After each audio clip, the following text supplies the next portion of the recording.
کہ ایک دن حضور گھر میں تشریف فرما تھے اور نیم داراز تھے، لیٹے ہوئے تھے، اور آپ کی مبارک پنڈلی سے کپڑا ہٹا ہوا تھا۔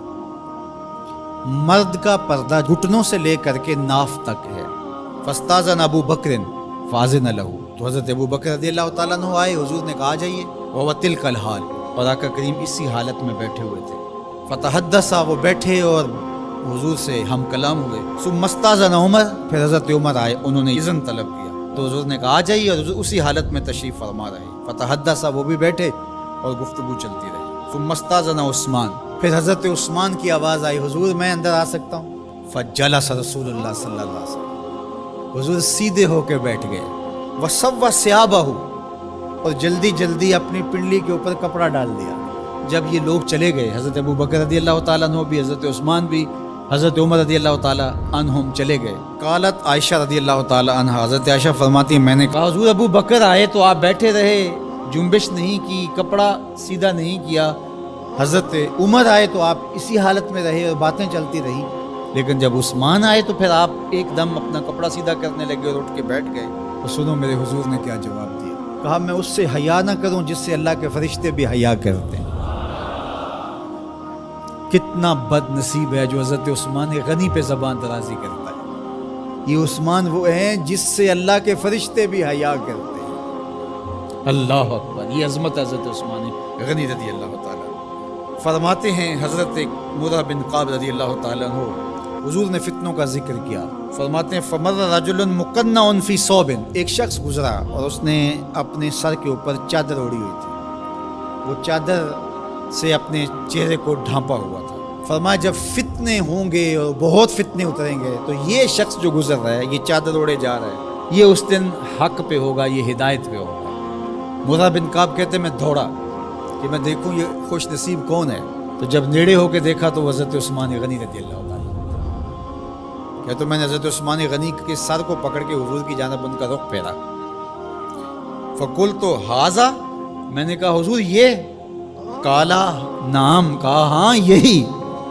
حضور نے حضرت عثمان غنی رضی اللہ تعالیٰ عنہ کی طرف اشارہ کر کے کہا جب فتنے بہت زیادہ ہو جائیں گے تو یہ شخص اس فتنوں کے زمانے میں مظلوماً شہید کیا جائے گا۔ تو حضرت عثمان غنی رضی اللہ تعالیٰ عنہ پر 40 دن تک پانی بن رہا، اپنے گھر میں معصور ہو کے رہ گئے، سخت اذیتیں کاٹی۔ شہادت سے قبل آپ کی مبارک داڑھی کھینچی گئی، آپ کو اذیت پہنچائی گئی، اور آپ کی اہلیہ کے سامنے حضرت عثمان غنی رضی اللہ تعالیٰ عنہ کو شہید کیا گیا۔ تو حضرت عثمان غنی رضی اللہ تعالیٰ عنہ حضور علیہ السلام کے پیارے صحابی ہیں۔ حضور کی 2 صاحبزادیاں یکے بعد دیگر حضرت عثمان غنی رضی اللہ تعالیٰ عنہ کے نکاح میں آئیں۔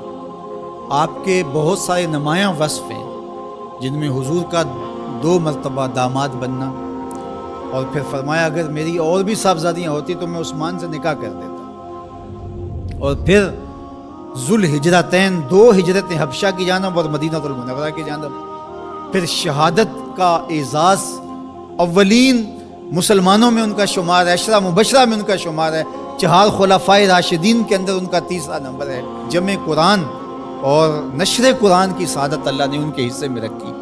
آپ کے اوصاف میں سے 2 وصف بہت نمایاں ہیں، ایک تو آپ کا سخی ہونا، دوسرا آپ کا وصف نمایاں حیا تھا۔ تو آج حضرت عثمان غنی رضی اللہ تعالیٰ عنہ کی ان صفتوں کو، حیا کو اپنے کلچر میں فروغ دینے کی ضرورت ہے، اپنی معاشرت میں فروغ دینے کی ضرورت ہے۔ ایک مرد ہو کے اتنا حیا دار، تو پھر عورت ہو کر حیا کی چادر پھاڑ دے اور وہ اس کو آزادی کا نام دے، تو اس سے وہ نسوانیت کا نور رخصت ہو گیا۔ اقبال نے کہا تھا جس علم کی تاثیر سے زن ہوتی ہے نازن، کہتے ہیں اسی علم کو ارباب نظر موت۔ تو حضرت عثمان غنی رضی اللہ تعالیٰ عنہ حیا اور سخاوت کے بہرے بے کراں تھے۔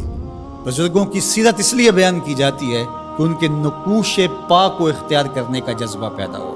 ان کا ذکر کرنا اس امت پر قرض ہے، اور ان کی محبت، ان کا پیار اس امت کے رگ و ریشہ کے اندر محو نفوذ ہونا چاہیے۔